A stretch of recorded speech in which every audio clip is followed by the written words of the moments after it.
চাঞ্চল্যকর তথ্য, চাকরিজীবী স্বামীদের আজকে সাপ্তাহিক ছুটির দিন হওয়া সত্ত্বেও স্ত্রীদেরকে খেলায়নি স্ত্রীদের মুখে। বিস্তারিত শুনুন। আজকে শুক্রবার, আমার স্বামীর সাপ্তাহিক ছুটির দিন। ভেবেছি আজকে রাতে 10-12 বার খেলাইবে, কিন্তু একবারও খেলায়নি। এটাও কোনো কথা বলেন? আজকে শুক্রবার, আমার স্বামীর সাপ্তাহিক ছুটির দিন। ভেবেছি আজকে রাতে 10-12 বার খেলাইবে, কিন্তু একবারও খেলায়নি। এটাও কোনো কথা বলেন? আমি ছোটবেলায় দেখতাম আমার বাবা আমার মায়ের সাথে রাগ করলে আমার মা জামা কাপড় খুলে বাবার মুখের উপরে বসে পড়তো, সাথে সাথে বাবার রাগ ঠান্ডা হয়ে যেত। ভাই, বিয়ে করে অনেক সমস্যায় আছি, বউয়ের সাথে একটু রাগ করলেই সাথে সাথে কাপড় খুলে আমার মুখের উপরে বসে পড়ে। ছেলেরাও খাবারে চুল পড়লে খায় না, অথচ রাতের বেলা চুলের বাগানের ছোট্ট পুকুর থেকে চুষে চুষে মধু খেতে পারে, ঠিক কিনা বলুন?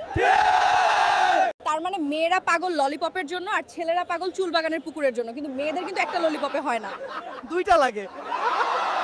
আমার গার্লফ্রেন্ড আমাকে ফোন দিয়ে বলে, গতকালকে রাতে এত জোরে দিছো কেন, আমি ব্যথা পাইছি। খাবারে চুল পড়লে মেয়েরা ওই খাবারটা খায় না, কিন্তু রাতের বেলা চুলের বাগানের মধ্যে থেকে ললিপপটা চুষে চুষে মজা করে খেতে পারে, ঠিক কিনা বলুন? ঠিক। মাল কি? যার বুকে দুটো বড় তাল ফল, তার নিচে একটা খাল, যেখানে নরম চুল গজায়, যেখানে পুরুষরা লাঙল চালায়, সেটাই হলো মাল। এটাই হলো বর্তমান মেয়েদের অবস্থা, উপরে ফিটফাট, ভিতরে সদরঘাট, ঠিক কিনা? কমেন্টে বলো, এটাই বাস্তব। বর্তমানে অধিকাংশ মেয়েরাই কালো ব্যবসা করে, তাই বিয়ের আগে ভালোভাবে খোঁজ খবর নিয়ে বিয়ে করবেন, তা না হলে পরে পস্তাতে হবে। ভাই, রাতে ঘুমাতে পারি না, আমার স্বামী 10-12 জন কাস্টমার নিয়ে আসে, সারা রাত ধুমধাম চলে, তাহলে ঘুমাবো কখন বলেন? ভাই, রাতে ঘুমাতে পারি না, পাশের রুমের খাট কাঁপানোর আওয়াজ শুনে আমার স্বামীও ধুমধাম শুরু করে, ঘুমানোর সুযোগ আর পাই না। আমি খুব অসুস্থ এবং আমার প্রেমিক এইমাত্র ফোন করে আমাকে হুমকি দিয়েছে, বলছে আমাকে আজ রাতে তার সাথে থাকতে হবে। আমার কি করা উচিত? মুতার জায়গায় গুতা দেওয়ার ধান্দায় সবাই ঘোরে। আসলে প্রেম বলতে এখন কিছু নাই, বর্তমানের প্রেম হইলো 2 দিন কথা বললো, তারপর মনে করেন হোটেলে নিয়ে গেল, পরের দিন প্রেম শেষ। ওই যে কাপড় খোলা পর্যন্তই প্রেম থাকে, এটাই বাস্তব জীবন। প্রতি রাতে আমাদের প্রতিবেশীর ফ্ল্যাট থেকে বিছানা কাঁপানোর আওয়াজ শোনার পর আমার স্বামীও বিছানা কাঁপাতে শুরু করে এবং আমি এটা খুব উপভোগ করি, কিন্তু পরদিন আমি ঠিকমতো হাঁটতে পারি না, কারণ বিছানা ঝাঁকানোর আগে তেল না লাগিয়ে শুধু থুতু দেয় এবং তারপর উফ, ধুমধাম শুরু হয়। আমি খুব তাড়াতাড়ি বিয়ে করে নিতে চাই, যাদের বড় ব্রেস্টের মেয়ে পছন্দ তারা সাবস্ক্রাইব করুন। যতদিন যাচ্ছে আমার ডাব দুইটা ততই বড় হয়ে যাচ্ছে, তাই খুব দ্রুত বিয়ে করতে চাচ্ছি। আমাকে যদি কেউ বিয়ে করতে আগ্রহী হও তাহলে যোগাযোগ করো।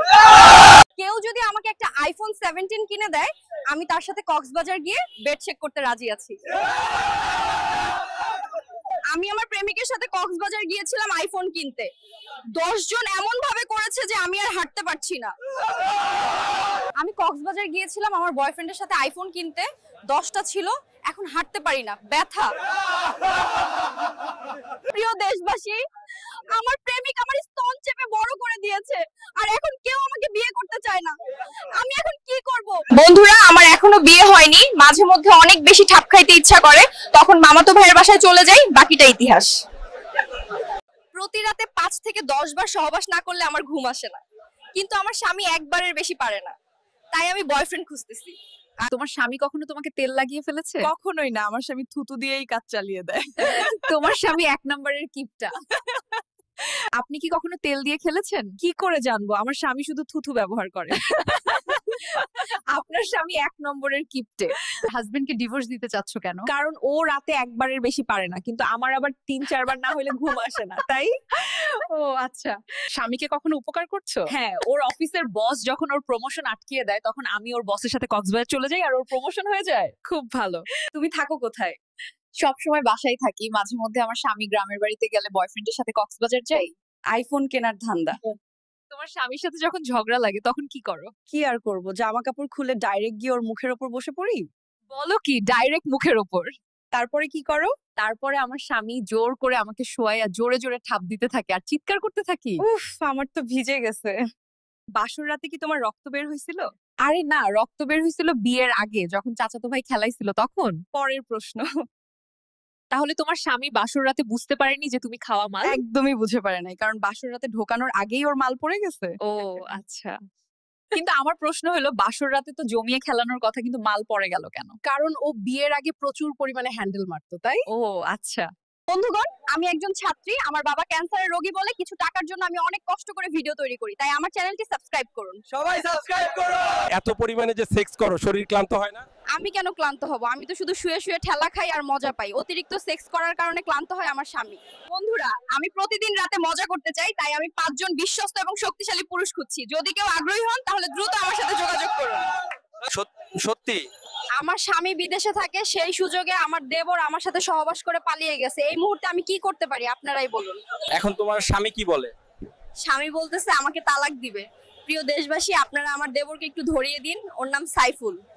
বৌদি, একদিন বাংলাদেশি একজন কাস্টমার আমাকে বলে, বৌদি বিশ্বাস করো, বাংলাদেশি মেয়েদের চেয়ে ইন্ডিয়ান মেয়েদের সাথে সহবাস করতে মজা বেশি। বলো। আমি আবাসিক হোটেলে কাজ করি, তাই আমাকে কেউ খেলাইতে চাইলে চ্যানেলটি সাবস্ক্রাইব করো এবং কমেন্টে নাম্বার দাও। বন্ধুরা, আমার বয়ফ্রেন্ড আমার মধু খেয়ে পালিয়েছে, তাই যদি কেউ আমাকে বিয়ে করতে চায় তাহলে চলে আসুন। বন্ধুরা, আমার প্রেমিক আমাকে প্রতারণা করে বিয়ে না করে পালিয়ে গেছে, তাই যদি কেউ আমাকে বিয়ে করতে চান তবে এগিয়ে আসুন। আমার মা আমাকে প্রতিদিন বয়ফ্রেন্ড পরিবর্তন করতে বলেন, কারণ এটাই মজা করার বয়স, তাই আমি অনেক বয়ফ্রেন্ড খুঁজছি। আমি আবাসিক হোটেলে মেয়ে সাপ্লাই দিই, আর ওই সব মেয়ে বিভিন্ন হোটেলে গিয়ে লক্ষ লক্ষ টাকা ইনকাম করে ফুর্তি করে। আমার স্বামী প্রতি রাতে 10 মিনিটের বেশি খেলতে পারে না, তাই আমি 4-5 জন প্রেমিক খুঁজছি যারা বেশি সময় খেলতে পারবে। বন্ধুরা, আমার বয়ফ্রেন্ড সব সময় বলে আমাকে কালো দেখায়। আপনারা বলুন, আমি কি কালো নাকি ফর্সা? বলো। আমার স্বামী সবসময় তেল ছাড়া খেলায়। এত করে বললাম খেলার আগে তেল মাখিয়ে নিবে, তা না হলে আমি ব্যথা পাই, তাও তেল ছাড়া খেলে। এটাই হলো বর্তমান মেয়েদের অবস্থা, উপরে ফিটফাট ভিতরে সদরঘাট। ঠিক কিনা কমেন্টে বলো, এটাই বাস্তব।